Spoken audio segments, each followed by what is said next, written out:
Oh, and he missed it. He tried to do it and missed it. Oh my word! It's exactly what you said might have played out. Thank you, Lord. Pinakinggan nyo ang dasal ng sambayan ng Pilipino. At merong very good news mga kapatrol. Lumabas na ang X-ray result ni Kai Sotto at okay na siyang maglalaro versus Brazil sa semifinals. X-ray and ultrasound taken on the ribs of Kai Sotto all turned out negative.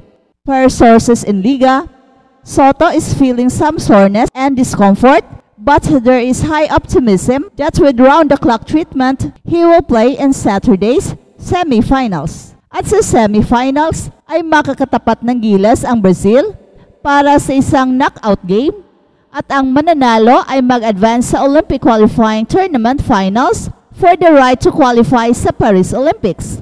Brazil is another kind of animal, ibang style of play at kakaibang sistema compared sa system ng mga European teams. Parang NBA style ang system ng Brazil at napaka-athletic, strong and quick ang kanilang mga players, pero less ball movement at less players movement, and they relied on their one-on-one plays. Kaya ng Gilas ang Brazil? Well, sa palagay ko ay mayroong realistic chance ang Gilas na talunin ang Brazil sa semifinals dahil sa tactical standpoint ay mas madaling bantayan ang system ng Brazil. Sanay rin si Coach Tim Cone na mag-devise para sa mga ganitong players dahil karamihan sa mga imports ng PBA plays like the Brazilians. Parang nanonood ka ng NBA. And 2 more wins na lang ang kailangan ng Gilas at makakabalik na tayo sa Olympics. Kapag matalo natin ang Brazil, ay mag-advance ang Gilas sa finals either versus Montenegro or against Latvia para sa isang grand finale, isang rematch versus Latvia na tiyak headline sa buong mundo. Kaya pa ba ng Gilas ang 2 more wins? Well, kampante tayo na makakalusot tayo sa Brazil sa semifinals. Pero parang napakahirap isiping makadalawa tayo versus world powerhouse Latvia. Pero with Coach Tim Cone on top of the situation, ay siguradong marami pa siyang nakatagong surprises in the event na magtatapat muli ang Gilas at Latvia sa finals. At kung nahihirapan ang Latvia sa una nating laro, ay siguradong pahihirapan pa rin ng Gilas ang Latvia sa finals. Huwag lang magiging overconfident. Yan ang pinakamalaking balakid ng Gilas para marating ang Paris Olympics. And with Kai Sotto, negative of injuries sa kanyang rib area, ay isang malaking booster ito para sa kampanya ng Gilas. We need the inside defense of Kai versus Brazil dahil mahilig ang Brazil na umatake kaya kailangan ng isang rim protector to prevent them from dominating inside the paint. Again, kaya pa ba ang dalawa pang panalo? Well, as long as healthy si Justin Brownlee, ay meron tayong malaking chance na makapuslit sa Paris Olympics. Sabi pa ni Coach Tim Cone na dapat daw ay nasa NBA naglalaro si Justin Brownlee at hindi sa PBA. Ganyan kagaling si Justin Brownlee na hindi nakikita ng ibang mga experts kahit mga NBA scouts. So in other words, ay kahit wala tayong legit NBA player, ay meron naman tayong Justin Brownlee who plays like a real NBA player. Idagdag mo pa ang pagbabalik ni Kai, who sits out most of the time sa game versus Georgia dahil sa isang injury scare. Napaka-scary naman kasi ng bagsak ni Kai at nadaganan pa ni Goga Bidatsi kaya ang awkward tingnan at talagang namimilipit sa sakit ang ating idol. At his best ay isa ring NBA player si Kai. Kaya again, kahit officially na wala tayong mga NBA players, ay meron naman tayong skills and talent na comparable sa mga NBA players na makakatapat natin. Against Brazil, I have Gilas winning by a wide margin. I don't know how will Gilas do it, pero I have faith in Coach Tim Cone and Kai Sotto to rise to the occasion. At balitang NBA naman, Lauri Markkanen, sobrang yamado sa trade market. Nangungunang trade target ng Golden State Warriors sa Lauri Markkanen sa Utah Jazz ayon sa mga naglabasang ulat. Pagkatapos mapadpad si Paul George sa Philadelphia 76ers, pinakamatunog ang pangalan ni Lauri Markkanen sa NBA 2024-25 trade market.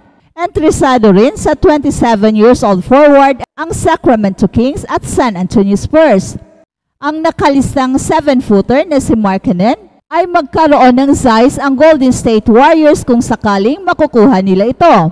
Mainam na pamasak si Markkanen sa gap na iniwan ni Klay Thompson at maangas siyang itambal ni na Stephen Curry at Draymond Green.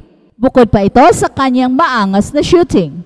Sa 55 games para sa Utah Jazz nitong nagdaang season, nag-average si Lowry ng 23.2 points, 8.2 rebounds and 2 assists. At si LeBron James, dihens iiwan si Bronny. Kasado na ang pananatili ni LeBron James sa Los Angeles Lakers kasama ang kanyang anak na si Bronny. Kamakailan lang ay pumirma muli ng panibagong kontrata si LeBron sa nasabing kupunan na tatagal ng 2 taon at nagkakahalaga ito ng $104 million. Free agent LeBron James has agreed to a 2-year, $104 million maximum deal to return to the Los Angeles Lakers. Yan ay ayon kay Adrian Wojnarowski ng ESPN.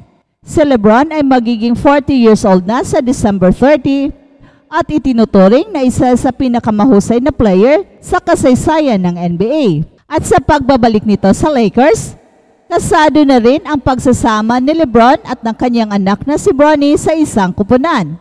Noong 2024 NBA Draft, pinili ng Los Angeles Lakers si Bronny bilang 55th pick sa second round ng nasabing draft. At sina LeBron at Bronny ang kauna-unahang father and son duo na sumabak sa NBA.